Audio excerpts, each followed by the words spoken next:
Bošnjaci, budite principijelni i dosljedni u svojoj borbi protiv negiranja genocida i ne odustajte od svojih prava. Mi očekujemo da se u Banja Luci umjesto srpske pravoslavne slave o genocidu nad Bošnjacima čuje srpski zavjet pred Bogom i svijetom da niko nikada više neće u ime srpstva klati Bošnjake na Drini, paliti bošnjačke kuće u Višegradu, progoniti Bošnjake iz njihovih domova, otimati im njihova imanja, osporavati im povratak, negirati dokazani genocid nad njima u Srebrnici i okolini, odbijati preživjelim žrtvama genocida isplatu odštete za nevino stradanje.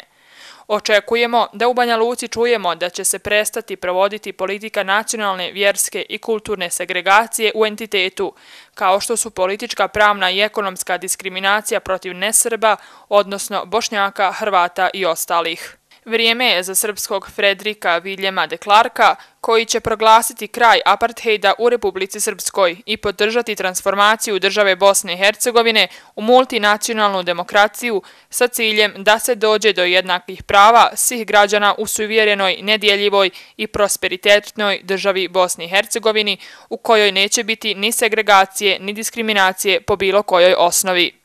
Također, vrijeme je za srpskog Vilija Branta, koji će posjetiti masovnu grobnicu Tomašica, pokloniti se žrtvama genocida kojeg su počinili srpska vojska u ime srpstva i zatražiti oprost od Bošnjaka, koji će sigurno na tu ispruženu ruku za pomirenje sa srpskim zavjetom, za istinski suživot i toleranciju znati adekvatno odgovoriti, kaže se u saopćenju Rejsuleme emeritusa doktora Mustafe Cerića, predsjednika Svjetskog bošnjačkog kongresa.